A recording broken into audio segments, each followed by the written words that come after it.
Baik, hello, Assalamualaikum. Dalam video kali ni kita akan bercakap pasal filem yang menjadi wakil kepada Malaysia ke Oscar tahun ni,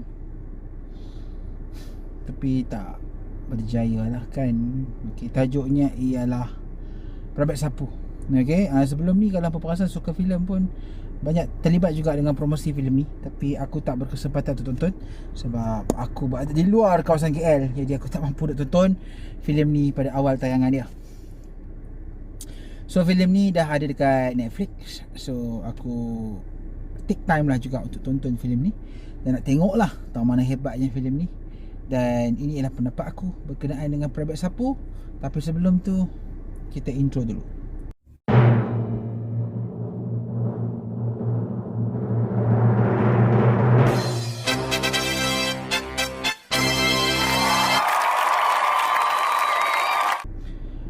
Perabat Sapu ni adalah sebuah filem yang mana dipaparkan dalam hitam putih. Dengan idea dia ialah filem ni nak gambarkan kehidupan seorang lelaki yang buta warna lah. So filem ni watak utama dia adalah dua sahaja, iaitu Amrul Effendi dan juga watak Chinese tu. Diarahkan oleh Muzammil Rahman. Filem ni ialah filem kedua lah yang aku tonton selepas filem Takut Ketak. Sebelum ni aku dah tonton filem Takut Ketak, filem Muzammil Rahman juga, dan ini adalah filem kedua dia. Compare kepada Takut Ketak, aku rasa Muzammil try satu approach untuk buat filem yang lebih serius, lebih orang kata apa, tegas dalam menyampaikan isu yang nak disampaikan. Bukan seperti Takut Ketak. Takut Ketak ni lebih kepada elemen-elemen komedi, elemen-elemen satira tentang dunia perfilman and so on. So Perabat Sapu ni adalah dia punya penyampaian untuk menggambarkan tentang suasana KL. Yang mana kita tahu KL adalah satu tempat yang ada dark side dia.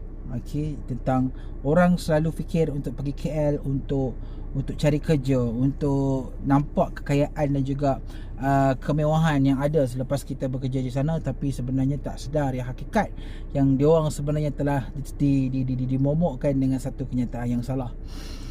So itu ialah idea dia lah. So basically Perabat Sapu ni berkisar pasal seorang lelaki yang kehilangan ibu dia dah meninggal, so dia datang ke KL cari kerja. So adalah isu dia apa semua. Lepas tu in the end dia pilih untuk bawa teksi sapu, dan bukannya orang kata apa, secara legal. Maksudnya dia try untuk buat, dia tumpang satu apps lah macam Grab dengan Grab dengan application lain tu kan. Tapi dia tumpang, dia sub kepada seseorang. Sebab kereta dia tak memenuhi syarat untuk join private yang official punya.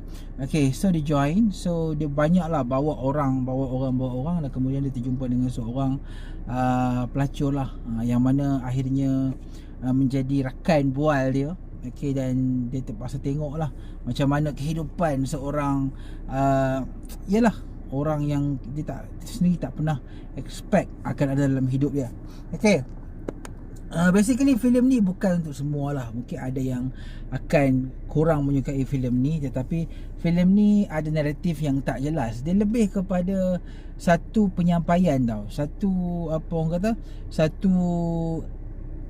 filem yang sebenarnya nak highlight isu, tapi bukannya cerita itu sendiri. Cerita dia macam kalau aku sifatkan dia punya penceritaan, aku boleh katakan filem ni lebih kepada cerita yang kosong. Dia bukannya nak cerita pasal macam mana si Perabat Sapu ni jadi Perabat Sapu lah, lepas tu kemudian berjumpa dengan awet ni, lepas tu apa yang terjadi dekat hujung dia lah, apa semua. So dia macam kehidupan lah. Dia menggambarkan kehidupan itu sendiri. Kehidupan itu ialah endless punya story. Dia tidak ada limit, dia tidak ada satu duration. So filem Perabat Sapu ni just highlight satu part daripada kehidupan seorang watak yang pernah duduk di KL, dan juga kehidupan dia dan orang sekeliling dia yang mempunyai pelbagai perspektif berkenaan dengan KL.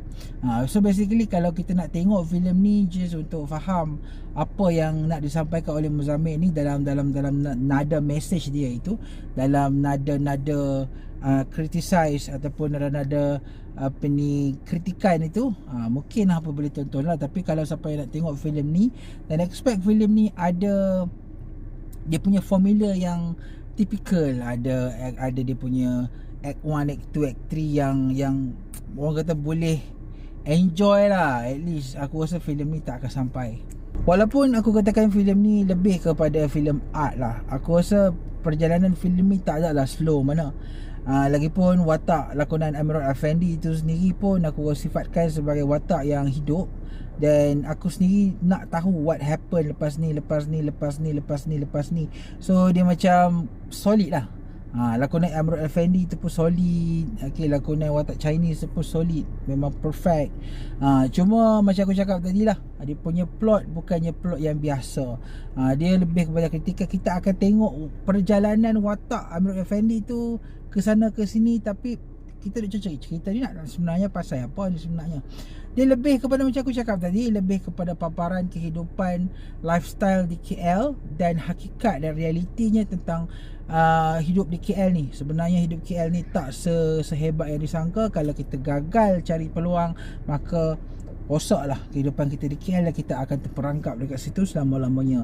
So that is the point lah. Dan aku rasa aku salute dengan usaha filem ni. Tapi for me personally, aku rasa filem ni is not my cup of tea lah. Bukan aku punya, orang kata apa, benda yang aku suka. Tapi aku enjoy. Dan aku bagi filem ni 3.5 bintang. Dan aku harap lah Amirul Afendi punya watak tu akan lebih dieksplor, lebih bermain dengan konflik, lebih bermain dengan dia punya jiwa dia. Tapi benda tu tak sampai. It's just sebuah filem yang kita tengok, watak dia buat ni, watak dia buat ni, habis. So dia macam tak explore dengan dalam. So benda tu adalah antara benda yang aku gagal nak dapat lah dalam Perbeg Sapu ni. Tapi bila bercakap pasal visual, aku rasa visual filem ni adalah yang terbaik jugalah, boleh dikatakan hebat. Dan bagaimana gambaran KL itu sendiri, selalunya kita tengok gambaran KL ni adalah sebuah kota yang moden, sebuah kota yang besar, KLCC apa semua kan. Tapi sekarang dalam filem ni dipaparkan dengan bahagian-bahagian dark side of KL, tapi tak terlalu memburukkan KL itu sendiri, tapi lebih kepada realiti KL yang sebenar. So aku rasa itu sahajalah pendapat aku berkenaan dengan Perbeg Sapu. Filem ni ada dekat Netflix, boleh ditonton dekat sana dan boleh faham lah kenapa filem ni terpilih untuk tercalon dalam wakil kepada Oscar tahun ni. Dan kalau sempat tonton, nanti apa-apa akan faham lah. So kita jumpa lagi di video akan datang. Assalamualaikum.